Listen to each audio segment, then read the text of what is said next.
Hi everybody, thanks for tuning in. What you're looking at is the contents of a kit that will make colloidal silver. This is by Life Force, and this is their compact combo 2 colloidal silver generator kit. And it includes everything you see right here. We'll go through it. Right here is their silver generator, which is basically just an electrolysis machine. It runs either off direct current, or these are the screws to hold the cover on. You can put 9-volt batteries in series in there. We're not going to use 9-volt batteries, so I'll put the cover back on in a second. But we're going to use that along with these 0.9999 silver wire. These are 14 gauge, and that's the gauge matters because gauge determines surface area, which determines how fast electrolysis happens. They also give you what is essentially a Brillo pad to scuff up the surface of there, to have any oxidation there removed, because the shiny wire is not as effective to undergo electrolysis as one that's been roughened up a little bit. Again, surface area. A spoon to stir the liquid. They have a timer because they give you a chart that tells you how long it will take to get the desired parts per million. They also give you an aquarium thermometer here, so you can take the temperature of your water, because this is a chemical, or electrolysis is a chemical reaction, electrochemical, and it is speeded up by an increase in temperature or a decrease in temperature. It's slowed down. So this is everything you need to get going. You've got the Brillo pad, the silver wire, the spoon, timer, the generator, and a thermometer. What they don't send you is distilled water, which is not a big deal to get. You can go down to your local grocery store and get distilled water for under $1 a gallon, and you need a container. In this case, we have a wide mouth ball mason jar container. This is a big one. This is a 64 ounce 8 cup. Again, you need to know the capacity because you're going to do a time for parts per million. So the first thing we are going to do is I'm going to rearrange some of this stuff to get it in order. I'm going to put the screws in here so this doesn't fall apart while we're using it.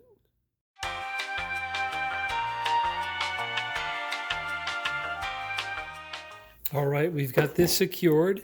Next thing you want to do, actually before this step, is to make sure that this will fit on top of your container, okay? And you can see this is where we're going to attach the silver. And that does fit nicely on top of our mason jar.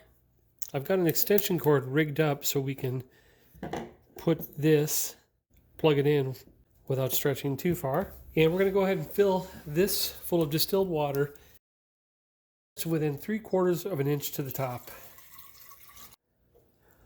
Almost up to the lip. Right about there.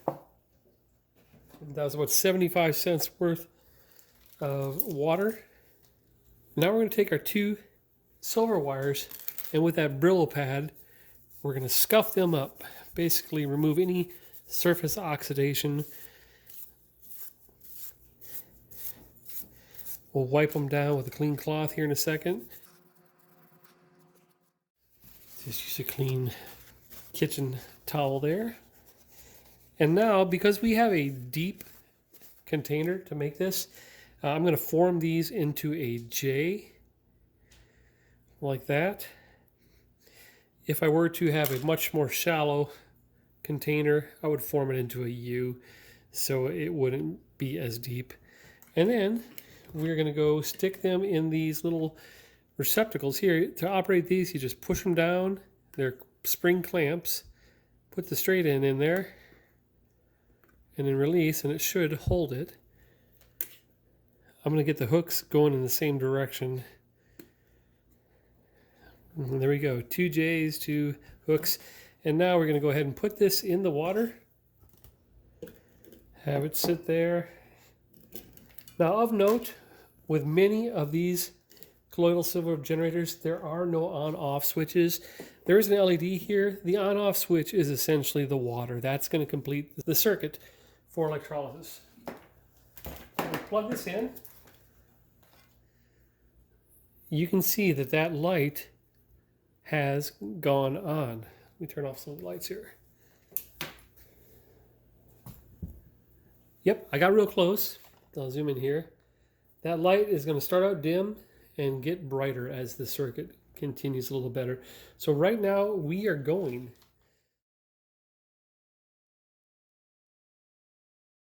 I'm back. Here's my little gourmet kitchen timer that I use for all sorts of things besides cooking. We're going to hit start. Maybe a minute off, but it's not going to be incredibly exact for this. What you really want to know, though, is depending on your parts per million, they always give you a chart. Now, 16 ounces, 24 ounces, 32 ounces. You'll notice it says, 16 minutes, 24 minutes, 32 minutes. If I extrapolate that and go to 32 ounces, we're going to consider that from 32 to 64 ounces. It'll take us 64 minutes to get 5 parts per million. And I'm going to go ask my boss, my beautiful wife, what parts per million we're shooting for, and that'll determine how long we'll have to do this. But in the meantime, we are just going to let this go. And if I start to see some evidence of electrolysis, I will zoom in and show you. Okay, now that we set the timer, we realize it's been about 10 minutes that have passed. And part of the maintenance of this while you produce it is to stir it occasionally. And they recommend stirring it after 10 minutes and then every 30 minutes thereafter. What helps me is to produce a little chart like this. Now I started at 10 minutes to 2 at 150. 2 o'clock is my first stir time. So all you do for that is use their spoon, lift it up, stir 3 to 4 seconds, and put that back in. Okay, here we are. Half hour later, it's time for our first wipe down check, and you can see the light is a little bit brighter. I put on a side light to try to show some of the bubbles that are creating. But what I can show you is there are bubbles on the right side lead, and you can also see it is much more dark. It's kind of got a grayish coating to it. But you see those little tiny bubbles? There they are. So the reaction is going. It is time for our stirring every 30 minutes.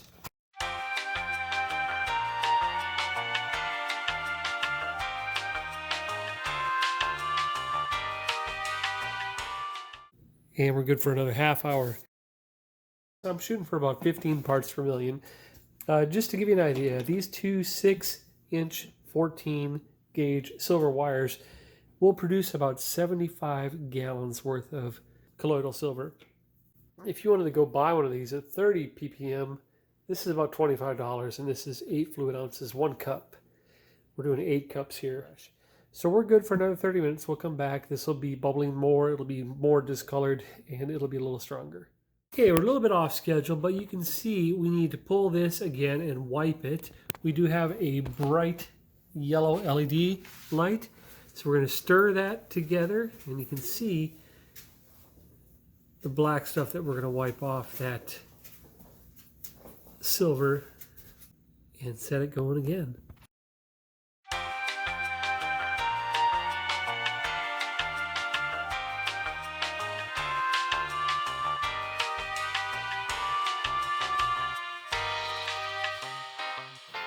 Okay, done for another half hour. Okay, everybody, we are wrapping it up. I've got a little spotlight on here to show you some of the action up close.